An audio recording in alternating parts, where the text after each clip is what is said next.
আমি আগরতলায় ছিলাম না, কলকাতায় আরেকজন অসুস্থ কমরেডকে চিকিৎসার সুযোগ করে দেওয়ার জন্যে যেতে হয়েছিল। সেখানে থাকাকালীন সময়েই এই মর্মন্তুদ সংবাদ আমি পাই। স্বাভাবিক কারণেই জ্যোতিলাল দত্তকে সামনাসামনি শেষবারের মতো আমার দেখবার সুযোগটা আমি হারিয়েছি। যদিও অসুস্থ অবস্থায় আমাদের বিধায়ক, আপনারা যাকে নির্বাচিত করেছেন, সেই আমাকে একদিন ফোন করে অত্যন্ত উদ্বিগ্ন হৃদয়ে বলবার চেষ্টা করেছেন যে ওনার শরীর তো খুব খারাপ, আপনাকে অবিলম্বে আসতে হবে, না হলে যে কোনো সময় যে কোনো কিছু হয়ে যেতে পারে। তার এই কথা শোনার পর 24 ঘন্টার মধ্যেই আমি কমরেড জ্যোতিলাল দত্তের বাড়িতে আসি এবং আমি দেখেছি একটা প্রচণ্ড লড়াই করছেন এবং গোটা পরিবার, তার স্ত্রী কন্যা সহ পরিজনরা তাকে সুস্থ করে তুলবার জন্যে চেষ্টার কোনো ত্রুটি তারা রাখেননি। তারপরেও বেশ কিছু সময় এই লড়াইয়ের মধ্য দিয়ে তিনি অতিবাহিত করেছেন, কিন্তু শেষ রক্ষা করা সম্ভব হয়নি।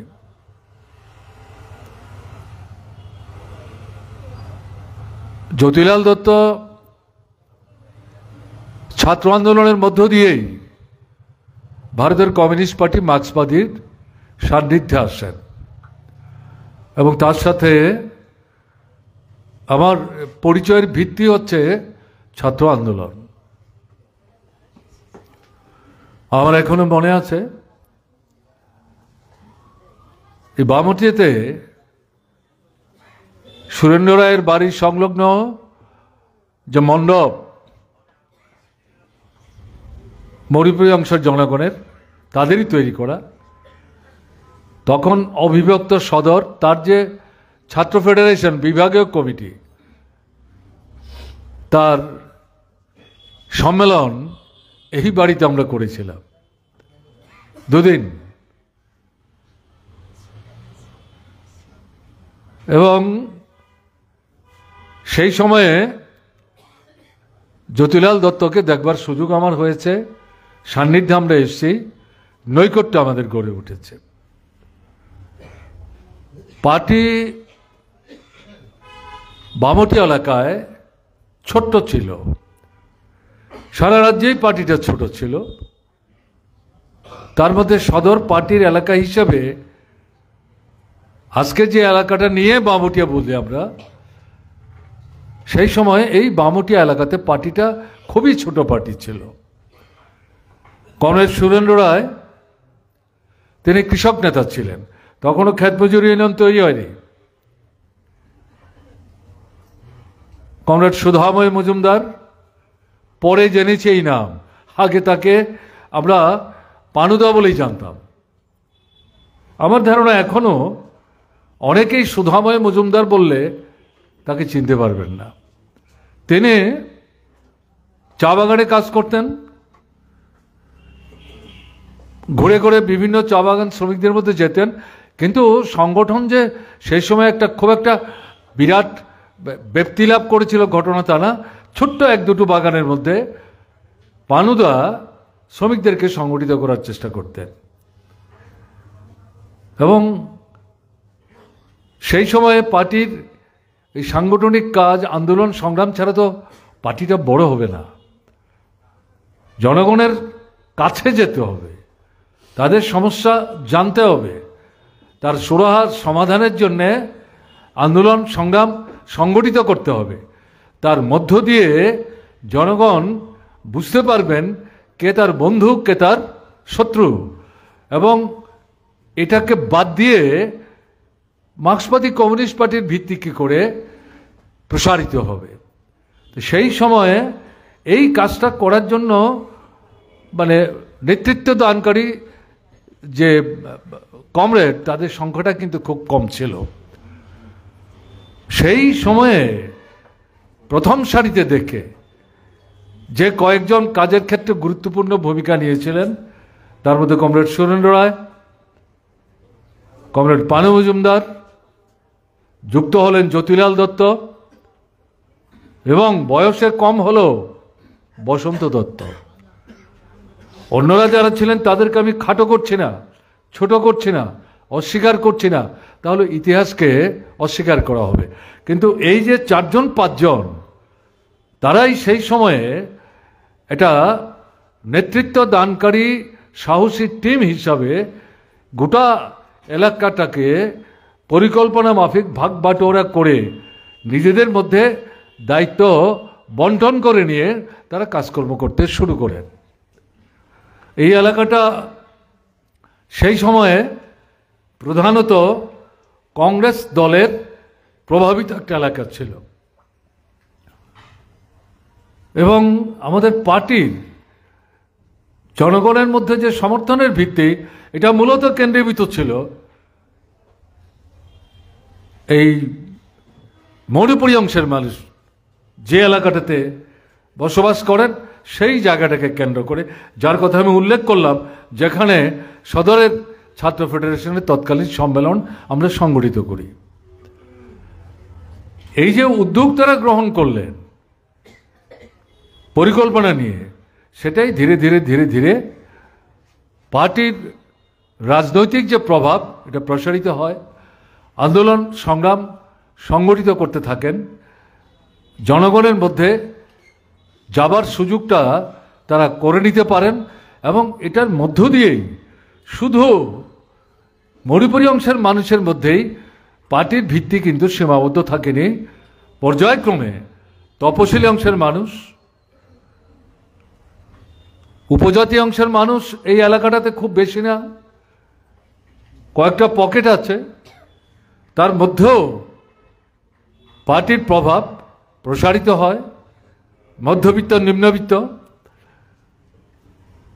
এদের মধ্যে বিশেষ করে যারা কৃষি শ্রমিক, অন্যান্য শ্রমজীবী অংশের মানুষ, তাদের মধ্যে পার্টির প্রভাব সেখানে বাড়তে থাকে এবং এর মধ্য দিয়ে এই যে এলাকাটা একসময় কর্তৃত্ব এবং আধিপত্য রাজনৈতিক যে কংগ্রেস দলের হাতে ছিল, এটাকে বলা যায় প্রত্যাঘাত করে, এটা গায়ের জুড়ে না, কাজের মধ্য দিয়ে মানুষ যখন উপলব্ধি করলেন না আমাদের জীবন সমস্যার কথা তো কমিউনিস্ট পার্টি মার্ক্সবাদী তারাই তো বলছে, শুধু কথা বলছে না, আমাদের সমস্যাগুলো নিয়ে তারা আন্দোলন করছেন, সংগ্রাম করছেন এবং এটা করতে গিয়ে তারা আক্রান্ত হচ্ছেন, কারারুদ্ধ হচ্ছেন এবং তৎকালীন কংগ্রেস দলের যারা লেঠেল বাহিনী তাদের দ্বারা আক্রান্ত হচ্ছেন, মাথা ফাটছে, রক্ত ঝরছে, কিন্তু তারা লাল ঝান্ডা ছাড়ছেন না।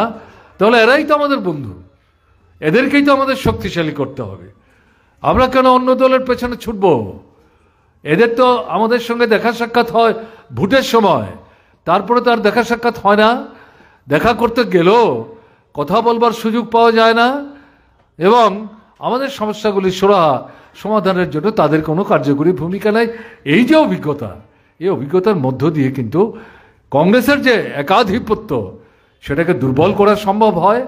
মার্ক্সবাদী কমিউনিস্ট পার্টির নেতৃত্বে এই এলাকার মধ্যে জনগণের মধ্যে এটা বিকল্প বামপন্থী মনোভাবের কে ভিত্তি করে তার প্রসার ঘটতে শুরু করে এবং এরপরে তো অভিজ্ঞতা আপনারা নিজেরাই দেখছেন, লড়াই হচ্ছে, মার্ক্সবাদী কমিউনিস্ট পার্টির প্রার্থী কখনো জিতছেন, কখনো পরাজিত হচ্ছে।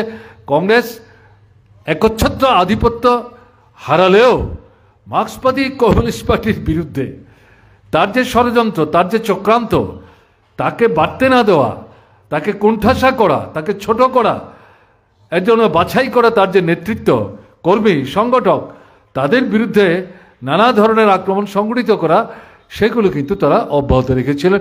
এই সমস্ত কিছুকে মোকাবেলা করেই পার্টি কিন্তু এগিয়ে যাওয়ার চেষ্টা করেছে। এই যে কাজটা, এই কাজটা করার ক্ষেত্রে সুরেন্দ্র রায় পানৌজমদারের হাত ধরে কমরেড জ্যোতিলাল দত্ত গুরুত্বপূর্ণ ভূমিকা নিয়েছেন। তিনি কটা লোকাল কমিটির সম্পাদক ছিলেন এটা আমার কাছে বড় কথা না। অত্যন্ত রাজনীতিগতভাবে সচেতন, মতাদর্শগতভাবে যে সত্যটা ছাত্র জীবন থেকেই তিনি গ্রহণ করেছিলেন, উপলব্ধি করেছিলেন যে ধনিক বণিকদের স্বার্থের রক্ষক যারা, কালোবাজারি যারা করে, বাজারে কৃত্রিম অভাব সৃষ্টি করে, মুনাফা যারা লুটে, গরিবদের রক্তমাংস নিংড়ে নিয়ে যারা মুনাফার পাহাড়কে পর্বতে পরিণত করে, এদেরকে যদি ক্ষমতা থেকে হটানো না যায়, বিচ্ছিন্ন করে না যায়, কোণঠাসা করে না যায়, শোষিত বঞ্চিত মানুষকে তাদেরকে যদি ঐক্যবদ্ধ করে রাজনীতির সংগ্রামে তাদেরকে সাফল্যের স্বর্ণশিখরে নিয়ে যাওয়া না যায়, তাহলে কিন্তু সমস্যার কোনো সমাধান নাই। এই যে সত্য, এটাই মার্ক্সবাদ, এটাই লেনিনবাদ। কাজেই এই চেতনাকে ভিত্তি করেই কিন্তু তিনি চাকরি বাকরি, ব্যক্তিগত সুখ স্বাচ্ছন্দ্য, আরাম আয়াস এগুলিকে ভ্রুক্ষেপ করেননি, বরং উপেক্ষা করে এই আদর্শ নিয়ে তিনি কিন্তু এখানে ঝাঁপিয়ে পড়েছিলেন। জ্যোতিলাল দত্ত পঞ্চায়েতের প্রধান হতে হবে, ব্লকের মেম্বার হতে হবে, চেয়ারম্যান হতে হবে, এমএলএ দাঁড়াতে হবে, মন্ত্রী হতে হবে, এটা তার ভাবনার মধ্যে কখনো ছিল না। কোনোদিন পার্টির কারুর কাছে এই জাতীয় পদের প্রতি তার যে একটা আকর্ষণ আছে, লোভ আছে, আগ্রহ আছে, এটা কোনোদিন কিন্তু তিনি বলেছেন আমার অন্তত জানা নাই। তাহলে গোটা জীবন উৎসর্গ করেছেন শোষিত বঞ্চিত নির্যাতিত মানুষকে শোষণমুক্ত করে, প্রকৃত অর্থে মানুষের সম্মান মর্যাদা নিয়ে সিদ্ধেরা উঁচু করে, জাত ধর্ম বর্ণ সম্প্রদায় নির্বিশেষে মানুষ যাতে মানুষের মতো বেঁচে থাকতে পারেন, এই লড়াইটাকে শক্তিশালী করার জন্য তিনি সারা ত্রিপুরা ঘুরে কাজ করেছেন। ঘটনা তা না, দায়িত্ব নেওয়ার সময় চিন্তা করে নিতেন। তার যে মানে কাজ করার যে ক্ষমতা, তার যে সামর্থ্য, এই সম্পর্কে তিনি সচেতন ছিলেন। যতটা পারব ততটাই দায়িত্ব নিতেন। দায়িত্ব বেশি দেওয়ার চেষ্টা করলে বলবার চেষ্টা করতেন, আমাকে দায়িত্ব যেগুলো দেওয়া হয়েছে এগুলো আগে আমি সম্পন্ন করি, তারপরে এগুলি শেষ করার পর যদি সম্ভব হয় আমি যেচেই কথা বলে আপনাদের কাছ থেকে দায়িত্ব নেব। দায়িত্ব দিলেন কিন্তু আমি কার্যকরী করতে পারলাম না, তাহলে কাজটা অপূর্ণ থাকতো, মানুষের ক্ষতি হলো, পার্টির লাভ হলো না, বিভ্রান্তি তৈরি হবে, আমার সম্পর্কে আপনাদের একটা ভুল ধারণা তৈরি হবে, কেন এটা করবেন। এই ছিলেন জ্যোতিলাল দত্ত। কথা কম বলতেন, শুনতেন বেশি, এবং যেখানে যেই সভাতে যে কথাটা প্রাসঙ্গিক বলা দরকার সেটাই তিনি বলতেন, অপ্রয়োজনীয় কথা বলতেন না। জনসভায় মাইকের সামনে দাঁড়িয়ে চেঁচিয়ে আপনার রক ফুলিয়ে আমরা যেভাবে কথাবার্তা বলি এগুলো বলতে জ্যোতিলাল দত্ত অভ্যস্ত ছিলেন না। তার মাইকের সামনে দাঁড়িয়ে বক্তৃতা করার আগ্রহ তিনি সেভাবে দেখাননি। তাকে বলা যায় জোর করে পেছন থেকে ঠেলে মাইকের সামনে আমাদের দাঁড় করাতে হতো। তাহলে বুঝতে পারছেন এটা ভিন্ন ধরনের, প্রকৃত অর্থেই একজন যথার্থ কমিউনিস্ট হতে গেলে পর যে গুণাবলীগুলি একটা কর্মীর মধ্যে থাকা দরকার, এগুলি ধীরে ধীরে জ্যোতিলাল দত্তের মধ্যে পল্লবিত হয়েছিল। এটা অস্বীকার করার কিন্তু কোনো সুযোগ নেই। সরল, স্বচ্ছ, সৎ, এবং তার বিরুদ্ধে কোনো মানুষের ক্ষতি করেছেন, তার দ্বারা কেউ প্রতারিত হয়েছেন, ক্ষতিগ্রস্ত হয়েছেন, তার মহা রাজনৈতিক শত্রু এ কথা বলতে পারবেন না। আক্রান্ত হয়েছেন, রক্ত ঝরেছে, কিন্তু যার দ্বারা আক্রান্ত হয়েছেন চিনলেও জানলেও তাকে পাল্টা যেভাবে তিনি আক্রান্ত হয়েছেন সেভাবেই আক্রমণ করার জন্য পরবর্তী সময়ে তিনি গোপনে ষড়যন্ত্র করে চক্রান্ত করে সে আক্রমণ সংগঠিত করার চেষ্টা করেছেন, এরকম একটি দৃষ্টান্ত কিন্তু গোটা বামুটি এলাকার মানুষ বলতে পারবেন না। উন্নয়ন ছাড়া, এবং এটা বুঝতেন, উন্নয়ন ছাড়া জনজীবনের সমস্যার কোনো সমাধান নাই। গোটা বামুটি এলাকার রাস্তাঘাট, জল, কল, স্কুল, হাসপাতাল, বিদ্যুৎ, সেচ, এবং এই আজকে যেখানটায় আমরা মিটিং করছি কালীবাজার, কি ছিল এই কালীবাজার?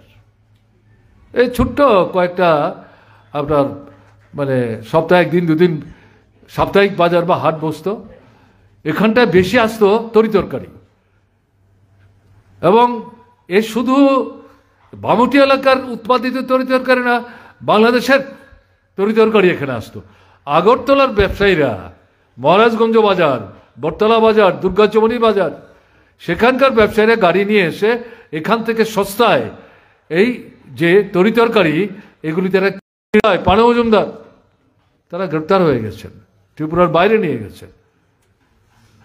পার্টির অল্প যে কর্মীরা, নেতৃত্ব জেলের বাইরে যারা ছিলেন আত্মগোপনে যেতে বাধ্য হয়েছিলেন, এবং আত্মগোপনে থেকেই পার্টিটাকে সজীব সক্রিয় করতে হবে, কাজে ধরা পড়লে চলবে না। এরকম জায়গায় আত্মগোপনে যারা ছিলেন তাদের পক্ষে এক জায়গায় এক রাত্র দুরাত্রের বেশি কিন্তু থাকা সম্ভব না। এরকম জায়গায় সুরেন্দ্র রায় নাই, পানে মজুমদার নাই, এই জায়গাটাতে দায়িত্ব নিয়ে সাহসের সাথে এই এলাকাতে নির্বিঘ্নে আমাদের এনে ঘুরিয়ে ঘুরিয়ে এমনকি সীমান্তবর্তী এলাকায় বাছাই করা পার্টির সমর্থক পরিবার সেই বাড়িতে রেখে কাজ করার ক্ষেত্রে কিন্তু আমাদের সামনে সুযোগ করে দিয়েছেন। এগুলো তো আজকে নিঃসন্দেহে আমাদের মনে আসবে। এই কথাগুলো আমি বলছি, এবং তার বাড়িতে রাখার ব্যবস্থা হলো, নিজের যে বিছানা ছেড়ে দিলেন, তিনি ঘরের দাওয়ায় সেই একটা চাটাই পেতে সেখানে তিনি ঘুমাচ্ছেন, তার বিছানা যিনি আসলেন অতিথি তাকে ছেড়ে দিচ্ছেন। এই ছিলেন কমরেড জ্যোতিলাল দত্ত। ফলে এরা কি করে মানুষের মন থেকে মুছে যাবেন, কি করে মানুষ তাদেরকে ভুলে যাবেন? কাজে এই জায়গায় দাঁড়িয়ে যেটা সবাই বলছেন, আপনাদের কাছেও যেটা বলবো, জ্যোতিলাল নেই, এবং দেখতে দেখতে আমাদের এই এলাকার 4-5টা অত্যন্ত গুরুত্বপূর্ণ কমরেড জ্যোতিলাল সহ তারা গত বছর দুয়েকের মধ্যে একে একে চলে গেলেন। কিন্তু আপনারা আছেন তো, দূর থেকে যারা কথা শুনছেন তারা আছেন তো, আরো অনেকেই হয়তো আসতে পারতেন, আসা যাওয়ার ক্ষেত্রে গাড়ি ঘোড়ার সমস্যা, দূরে আছেন, আসতে পারেননি। আপনাদের সবার উদ্দেশ্যে যেটা বলবো, সত্যিই যদি জ্যোতিলাল দত্তকে ভালোবাসেন, সুরেন্দ্র রায়কে মনে রাখেন, পানে মজুমদারকে মনে রাখেন, বসন্তদের কথা মনে রাখেন, আপনাদের কাছে আমাদের আবেদন থাকবে। বর্তমান একটা অস্বাভাবিক পরিস্থিতির মধ্য দিয়ে আমরা চলছি, এবং মূল লক্ষ্যটা হচ্ছে মার্ক্সবাদী কমিউনিস্ট পার্টি তাকে শেষ করে দাও। আরে এটা তো একটা আদর্শের উপর ভিত্তি করে তৈরি হয়েছে, এটা তো স্বপ্নাদিষ্ট হয়ে এই পার্টিটা তৈরি হয়নি। লড়াইয়ের মধ্য দিয়ে পৃথিবীতে যতগুলো রাষ্ট্র আছে সবচেয়ে বেশি রাষ্ট্রে এই কমিউনিস্ট পার্টি আছে, অন্য কোনো রাজনৈতিক দল নাই। এবং আপনাদের জানার জন্য বলছি, মার্কিন সাম্রাজ্যবাদ এই মুহূর্তে পৃথিবীর মধ্যে ধনে সম্পদে 1 নম্বর, সারা পৃথিবীকে তারা পায়ের তলায় নিয়ে যাওয়ার ক্ষেত্রে সাফল্য অর্জন করেছেন। লড়াই হচ্ছে, কিছু কিছু পা পিছলে যাচ্ছে, তারপরেও এখন নূতন যে তাদের রাষ্ট্রপতি হয়েছেন ডোনাল্ড ট্রাম্প, তিনি মার্কিন সাম্রাজ্যবাদের হৃত গৌরব ফিরিয়ে আনবার জন্য গোটা পৃথিবীর উপর আক্রমণ কেন্দ্রীভূত করার চেষ্টা করছেন, এবং এটা করতে গিয়ে এমন সমস্ত পদক্ষেপ নিচ্ছেন যেটা তার দেশের ভেতরে যুবদের জীবনের সমস্যা তৈরি করছে। কলে কারখানায় যারা কাজ করে তাদের ক্ষেত্রে সমস্যা তৈরি হচ্ছে, কারখানা বন্ধ হয়ে যাচ্ছে, তারা কাজ হারাচ্ছেন, মজুরি পাচ্ছেন না, জিনিসের দাম বাড়ছে।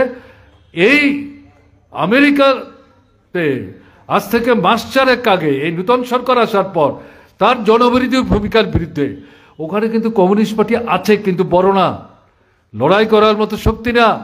সেই দেশে একই দিনে 1700 জায়গায় হাজার হাজার মানুষ রাস্তায় নেমে তারা লাল ঝান্ডা নিয়ে বেরিয়েছেন, ঘটনা তা না।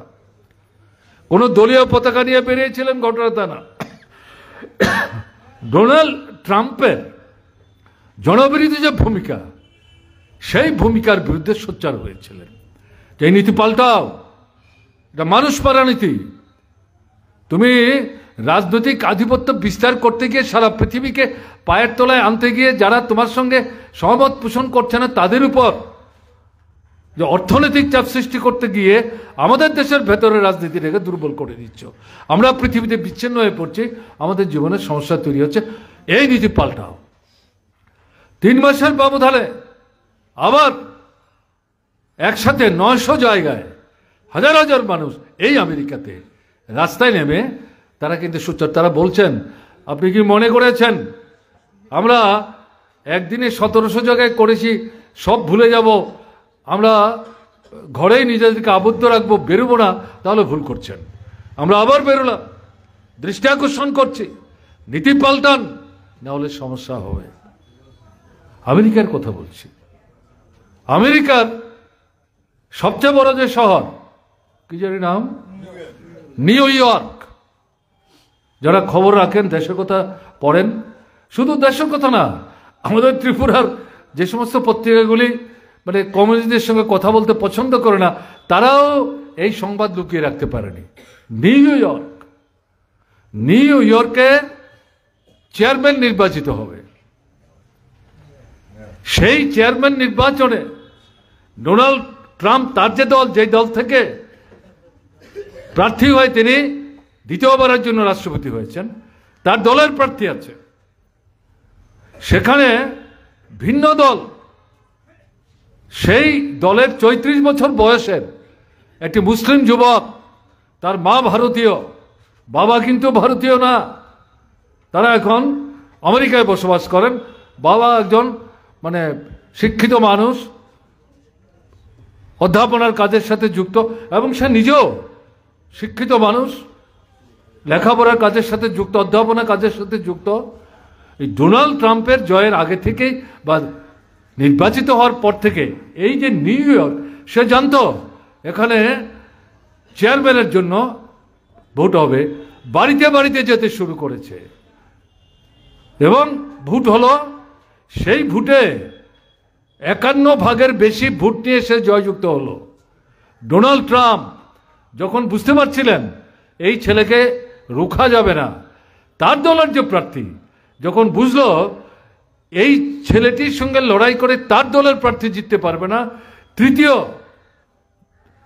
যাকে ভয় পাচ্ছিল, তার সঙ্গে যে দলীয় প্রার্থী হওয়ার জন্য প্রতিদ্বন্দ্বিতা করে দলের অধিকাংশ মানুষের ভোট পায়নি, সেই ভদ্রলোক এককভাবে দাঁড়িয়েছিলেন, তাকেই ডোনাল্ড ট্রাম্প সমর্থন করে বলছেন, এই আমার প্রার্থী, তাকে তোমরা ভোট দাও, এই ছেলেটিকে জেতানো যাবে না।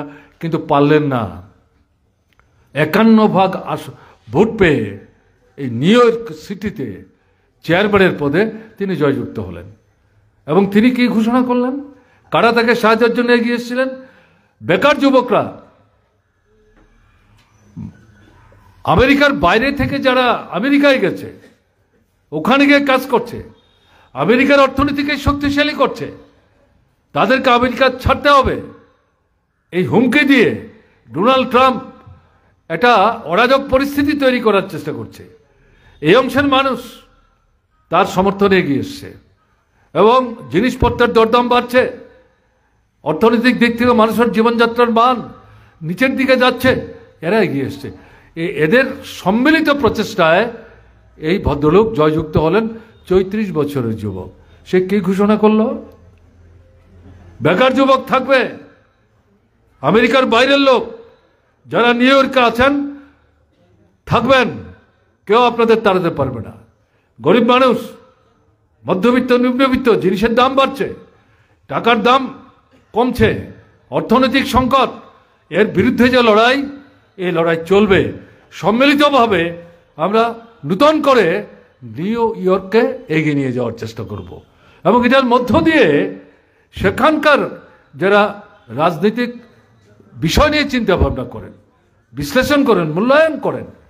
তারা দুদিনের ব্যবধানে বললেন মার্কিন দেশের রাজনৈতিক আবহাওয়ার মধ্যে নূতন বার্তা বহন করছে নিউ ইয়র্কের এই সম্প্রতি যে চেয়ারম্যান নির্বাচন তার ফলাফলের মধ্য দিয়ে।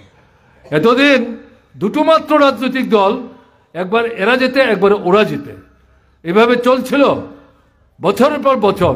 এবং এই যারা বিশ্লেষক তারা বলছেন এই জায়গাটার মধ্যে আঘাত আসছে তৃতীয় শক্তি মাথাচাড়া দিচ্ছে এই নিউ ইয়র্কের ফলাফলের মধ্য দিয়ে। এটা কিন্তু প্রমাণ হয়ে যাচ্ছে। তার অর্থ হচ্ছে বিকল্প। এবং এই যে যুবকটি জিতলেন সে নিজে দাবি করলেন আমি একজন গণতান্ত্রিক সমাজবাদী চিন্তক, এই মতাদর্শে আমি বিশ্বাস করি। অর্থাৎ ঘুরিয়ে তিনি যে কমিউনিস্ট আদর্শকে সমর্থন করেন এটাই তিনি কিন্তু ঘোষণা দিলেন। আমি কিন্তু আমেরিকান সাম্রাজ্যবাদের কথা বলছি, চীনের কথা বলছি না, ভিয়েতনামের কথা বলছি না। কাজে এই যে পরিস্থিতিটা, এই পরিস্থিতিতে মানুষই তার জীবনের অভিজ্ঞতার মধ্য দিয়ে শত্রুমিত্র যাচাই করে, মিত্রশক্তিকে বাছাই করে, শত্রুকে বিচ্ছিন্ন করে মিত্রশক্তিকে সংগত এবং সম্প্রসারিত করার ক্ষেত্রে ভূমিকা নেয়। কাজে সেদিক থেকে এই যে কাজ, এই কাজই কমরেড জ্যোতিলাল করার চেষ্টা করেছেন। তারও বর্তমানে নানা ষড়যন্ত্র আপনাদের এলাকায় এবং আমাদের রাজ্যে একে মোকাবেলা করে নূতন মানুষের কাছে আমাদের যেতে হবে, অসংগঠিত মানুষের কাছে আমাদের যেতে হবে। এমনকি 2 বছর 3 বছর আগে বিজেপি আরএসএস এর যে ছেলেরা আপনার মাথায় লাঠি মেরেছে, এই পার্টি অফিসটা আক্রমণ করেছে, এমনকি জ্যোতিলাল দত্তেরও রক্ত ঝরিয়েছে, তাদেরও অনেকের সম্বিত ফিরছে। তারা বুঝতে পারছেন কি করলাম, কি পেলাম, কিছুই তো পেলাম না। আমরা মুহের জালে জড়িয়ে ভুল পথে হেঁটেছি, বন্ধুকে শত্রু বানিয়েছি, শত্রুকে বিশ্বাস করেছি। তারা আমাদেরকে তাদের বাহুবলী হিসাবে ভোটের সময় ব্যবহার করে, তখন 2-4-5 হাজার টাকা দেয়, ভোট শেষ তাদের হয়ে অন্য ভোট আমরা জোর করে ছিনিয়ে নিয়ে তাদেরকে জিততে সাহায্য করি। ওরা যখন সরকার তৈরি করে তখন আমাদের দিকে তারা ফিরেও তাকায় না। এরাও বুঝতে পারছেন যে না, এই পথে হাঁটা যাবে না। তাদের মধ্যেও পরিবর্তন আসছে। আমি যেটা আপনাদের কাছে বলবো, 3 বছর আগে যে আপনার মাথা ফাটিয়েছে সে যদি আপনার দিকে এখন ঘুরে তাকায়, কথা বলতে চায়, আপনি তাকে ঘৃণা করবেন না। কথা বলুন, আলাপ আলোচনা করুন, তার সমস্যা জানবার চেষ্টা করুন, তাকে কিভাবে সাহায্য করা যায়। যদি আপনার কাছে সে সাহায্য চায় তাহলে কেন আপনি ভূমিকা নেবেন না? এটাই তো কমিউনিস্ট মতাদর্শ। আমি যেটা বলছিলাম জ্যোতিলাল দত্তের ক্ষেত্রে দলমত নির্বিশেষে বিপন্ন মানুষ যখনই আসতেন, যে কোনো প্রয়োজনে তার সামর্থ্যের মধ্যে দাঁড়িয়ে সব কিছুর ঊর্ধ্বে থেকে সাহায্য করার চেষ্টা করতেন। কাজে এই ভাবনা নিয়ে যদি আমরা অগ্রসর হতে না পারি তাহলে পরে শুধু ফুলমালা দিলাম, সুপ্রস্তাব পাশ করলাম, তিনি কোথায় কখন কি কি কমিটিতে ছিলেন এগুলি শুনে গেলাম, তাহলে কিন্তু এটা যথার্থ শ্রদ্ধা হবে না। তার যে অসম্পূর্ণ কাজ, তার তো কাজ অসম্পূর্ণই থাকলো। মূল কাজ কি? শ্রেণীহীন শোষণমুক্ত একটা সমাজ ব্যবস্থা, গরিব মধ্যবিত্ত নিম্নবিত্ত, জাত ধর্ম বর্ণ সম্প্রদায় নির্বিশেষে এদেরকে মানুষের সম্মান নিয়ে বেঁচে পড়তে থাকবার যে পরিমণ্ডল, এই যে লড়াই, এই লড়াই তো জ্যোতিলাল শেষ করে দিতে পারেননি। এই লড়াই সম্পন্ন করার জন্য জ্যোতিলালের যে কর্মধারা তার থেকে শিক্ষা নিয়ে আমাদের কিন্তু যে যেখানে আমরা আছি আমাদের কাজ করতে হবে। দেশের অবস্থা ভালো না। আজকাল কি হলো? বিহারের পাটনায় গান্ধী ময়দানে নূতন সরকার শপথ নিলেন। সেই ভদ্রলোক 10মবারের জন্য আবার মুখ্যমন্ত্রী হলেন এবং তাকে ওখানে মানুষ বলেন যে তিনি দল পাল্টাতে অভ্যস্ত। যাই হোক, আমি সেটা নিয়ে কথা বলতে চাইছি না। তারা জয়যুক্ত হয়েছেন, বাধ্যত ভালো ফল করেছেন, যদিও ইতিমধ্যেই প্রশ্ন উঠতে শুরু করেছে কি করে এটা সম্ভব হলো। ভোটার তালিকা নিয়ে প্রশ্ন, প্রকৃত ভোটারের সংখ্যা নিয়ে প্রশ্ন, যত ভোটার না তার চেয়ে বেশি ভোট পড়েছে তা নিয়ে প্রশ্ন। টাকা তো আছেই, বিশেষ করে আমাদের মায়েদের বোনেদেরকে মোহগ্রস্ত এবং বিভ্রান্ত করার চেষ্টা করেছে। নানা প্রশ্ন সেখানে কিন্তু উঠছে এবং এটা বুঝবার চেষ্টা করতে হবে বিজেপি কিন্তু এককভাবে সেখানে সরকার তৈরি করতে পারছে না। নীতিশ কুমারকে বাদ দিয়ে না, তাকে মুখ্যমন্ত্রী তিনি হোক তারা চাইছিলেন না, কিন্তু শেষ পর্যন্ত তার যে গণভিত্তি, তার যে শক্তি এবং তার যে চাপ এবং অবস্থান, তার কাছে মাথা নুইয়ে দেশের প্রধানমন্ত্রী স্বরাষ্ট্রমন্ত্রী তার যে অবস্থান সেটাকে মেনে নিতে হয়েছে। এককভাবে কিন্তু বিজেপি এই সরকারে নাই। ভারতবর্ষের অধিকাংশ রাজ্যেই বিজেপি সরকারে আছে, কেন্দ্র সরকারে আছে, একক শক্তি জুলুর উপর না।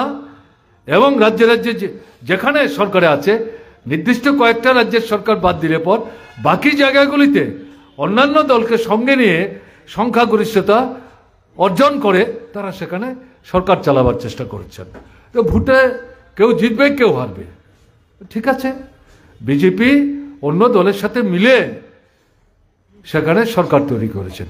এতে বিজেপিকে যারা পছন্দ করেন আমাদের ত্রিপুরায়, তাদের মধ্যে উৎসাহ তো সৃষ্টি হতেই পারে, তারা আহ্লাদিত হবে, তাতে মিছিল করবেন, মিটিং করবেন, আপত্তির তো কিছু কারণ নেই।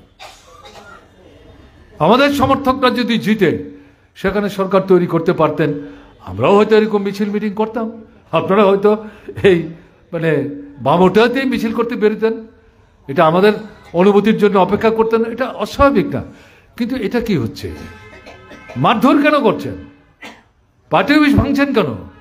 আগুন লাগাচ্ছেন কেন? লুট করে সমস্যা নিয়ে যাচ্ছেন কেন? বাজার হাট করে, দোকান বন্ধ করে, বাজারের ব্যাগ হাতে নিয়ে বাড়িতে ফিরছেন, বাড়িতে স্ত্রী বাচ্চাদের নিয়ে অপেক্ষা করছে, সারাদিন খাওয়া দাওয়া হয়নি, তার মাথা ফাটিয়ে তার ব্যাগ লুট করে নিয়ে চলে যাচ্ছেন, রাস্তায় ফেলে দিয়ে, বেঁচে আছে না মরে আছে। এটা কি হচ্ছে? এটা কোন ধরনের আনন্দ? এটা কোন ধরনের উৎসব? এটা কি হচ্ছে?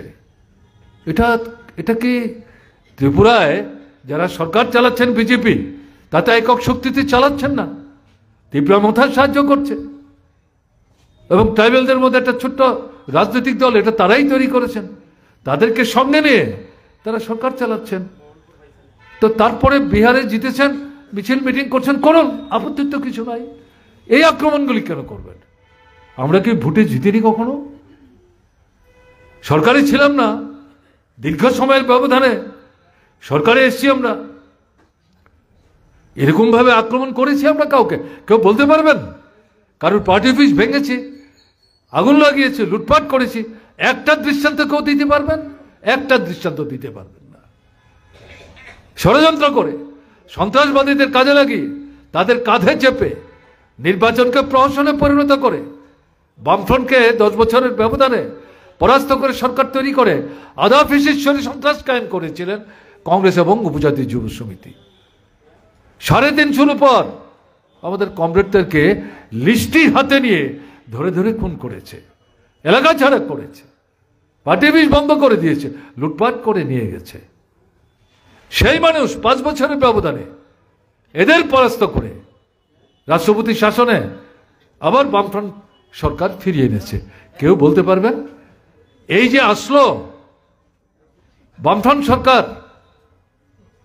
তারা আসার পরে কি মার্ক্সবাদী কমিউনিস্ট পার্টি বামপন্থী ফ্রন্টের লোকরা কংগ্রেস যুব সমিতির শাসনে আধা ফিসির যে শরীর সন্ত্রাস খুন খারাপি, তার জবাব এই আক্রমণের মধ্যে দিয়ে দেওয়ার চেষ্টা করেছেন?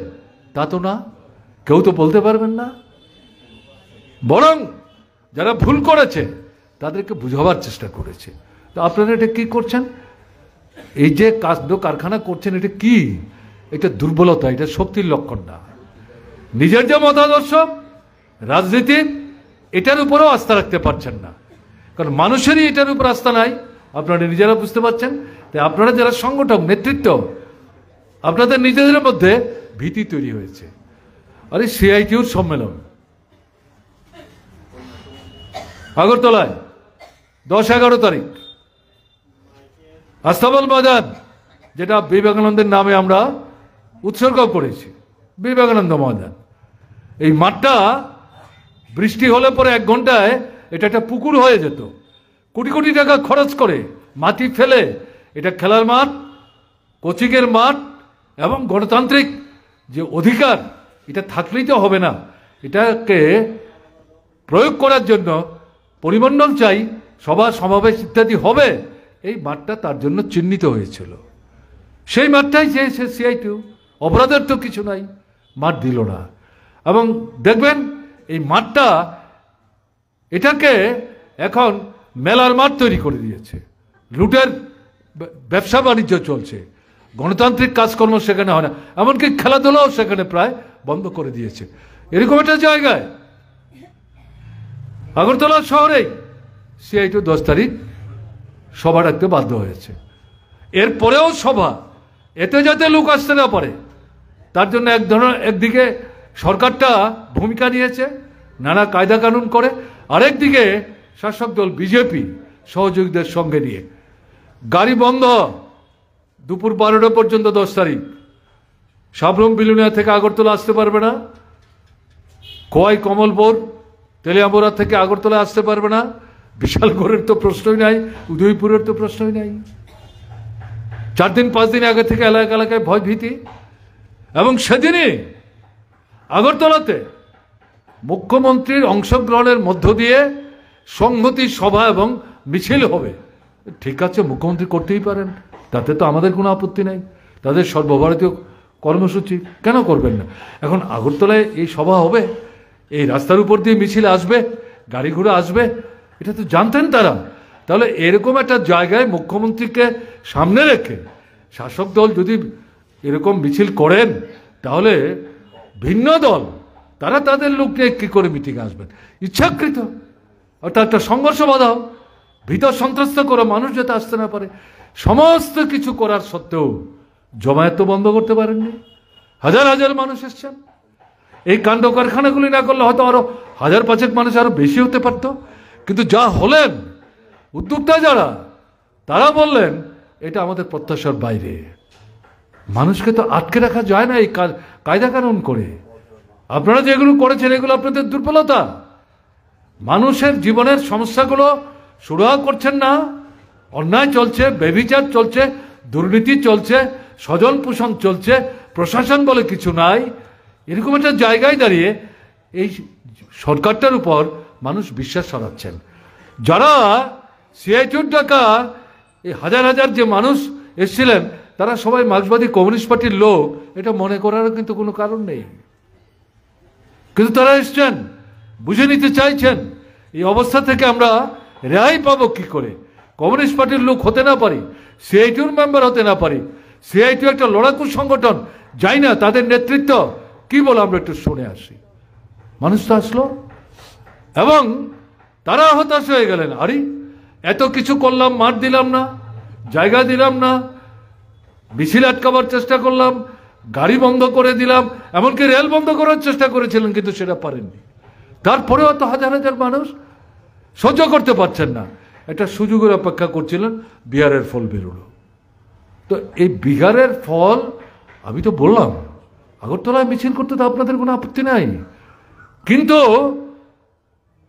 আপনাদের নেতৃত্ব কি বলে দিয়েছে এবার গিয়ে তোমরা ত্রিপুরায় CPIM এর নেতৃত্বের মাথা ফাটাও। আসলে কিছু না। 10 তারিখের এই যে বিরাট সফল সমাবেশ, এটা তাদের মধ্যে একদিকে জ্বলনি তৈরি করেছে, সৃষ্টি করেছে, আর একদিকে ভীতি তৈরি করেছে, সন্ত্রাস তৈরি করেছে। না, মানুষকে তো আটকে রাখতে পারছে না। যতই মোহগ্রস্ত করার চেষ্টা করছি, মানুষ তো আমাদের উপর আস্থা রাখতে পারছে না। কাজেই বিহারের জয়ের সুযোগ কাজে লাগিয়ে এই আক্রমণটা কেন্দ্রীভূত করার চেষ্টা করেছেন। এটা দুর্বলতা। কাজে সেই জায়গায় দাঁড়িয়ে আপনাদেরকে যেটা বলবো, এটার বিরুদ্ধে ঘুরে দাঁড়াতে হবে, রুখে দাঁড়াতে হবে, ঘর থেকে বেরোতে হবে।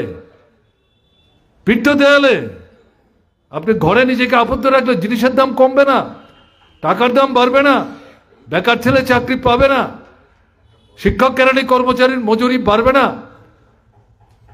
দোকানদারের যে মুনাফা বাড়বে না। মানুষের হাতে যদি পয়সা না থাকে, কিনতে যদি যেতে না পারেন, আপনি তো বিক্রি করলে মুনাফা করবেন। আপনি জিনিস নিয়ে বসে আছেন, এই তো পূজা গেল, ধার দেনা করে জিনিসপত্র কিনে এনেছেন, বিক্রি হয়েছে, এখন তো দেনাই পরিশোধ করতে পারছে না। কাজে এই পরিস্থিতির মধ্যে দাঁড়িয়ে যেটা আমাদের করতে হবে, ঘর থেকে বেরোতে হবে। আপনারা আজকে আসল তো বিভিন্ন জায়গা থেকে, ভালো মিটিং। এটা জ্যোতিলাল দত্তের প্রতি আপনাদের যে শ্রদ্ধা, তার যেমন নিদর্শন, আরেকদিকে পার্টির প্রতি আপনাদের যে শ্রদ্ধা, ভালোবাসা, বিশ্বাস, তারও নিদর্শন। কারণ জ্যোতিলাল তো এই পার্টির নেতা ছিলেন। কাজে একাধারে জ্যোতিলাল এবং পার্টি। কাজে আপনাদের কাছে আজকে জ্যোতিলালের এই স্মরণ সভায় দাঁড়িয়ে যে আবেদন করব, ঘর থেকে বেরোন, সাহস করুন। আপনি তো লাঠিসোঁটা নিয়ে বেরোতে বলছি না আমরা, কারণ মাথা ফাটাবার কথা তো বলছি না। আপনার এলাকার রাস্তাঘাট, জল, কল, স্কুল, মাস্টার, হাসপাতাল, ডাক্তার, ঔষধপত্র, এগুলো, বিদ্যুৎ, সেচ, এগুলো নিয়ে আমরা তো অন্য কিছু বলছি না। এখন তো কালকে বাদে পরশু কোনো ভোট নাই। এই সমস্যাগুলো কার সমাধান করার কথা? সরকারের। কাজে এই জায়গাটার মধ্যে সরকারের উপর চাপ সৃষ্টি করার জন্য ব্লকে ব্লকে, এলাকা এলাকায়, এলাকার মানুষকে একসাথে করে এই আন্দোলন সংগ্রামে কিন্তু বেরোতে হবে। আপনারা বেরোতে আরম্ভ করলে পর নেতৃত্বকে সামনের সারিতে দাঁড়িয়ে ভূমিকা নিতে হবে। তাতে আক্রান্ত হবেন দু একটা জায়গায়, পরোয়া করবেন না। নেতা হলে তো এই আক্রমণ আপনার মোকাবেলা করতে হবে। ধীরে ধীরে দেখবেন যারা বাড়ির দরজা বন্ধ করে বাইরে থেকে স্লোগান শুনতো, তারা আস্তে আস্তে দরজা খুলবেন, বেরিয়ে আসবেন, রাস্তায় দাঁড়িয়ে আপনাদের দেখবেন। তারপরে একসময় কিন্তু ডাকার জন্য অপেক্ষা না করলে তারাও কিন্তু আপনার সঙ্গে হাত মেলাবে। এটাই অভিজ্ঞতা। জ্যোতিলালরা, সুরেন্দ্র রায়রা, পানু মজুমদাররা গোটা বামটি এলাকার রাজনৈতিক যে পরিমণ্ডল, চেহারার মধ্যে যে পরিবর্তন আনলেন এই ধারাবাহিক এই প্রক্রিয়ার মধ্য দিয়েই। কাজে এই ধারাটা বর্তমান পরিবর্তিত পরিস্থিতিতে, জাতীয় পরিস্থিতির প্রেক্ষাপটে আমাদের কিন্তু ত্রিপুরাতে এই কাজটা করতে হবে। এবং বামুটি এলাকা, যেই গোটা এলাকা ঘুরে জ্যোতিলাল কাজ করতেন, সেই এলাকায় কিন্তু আপনাদের কাজ করতে হবে। এবং এটার মধ্য দিয়েই জ্যোতিলালের স্মৃতির প্রতি যথার্থ শ্রদ্ধা আপনারা প্রদর্শন করবেন।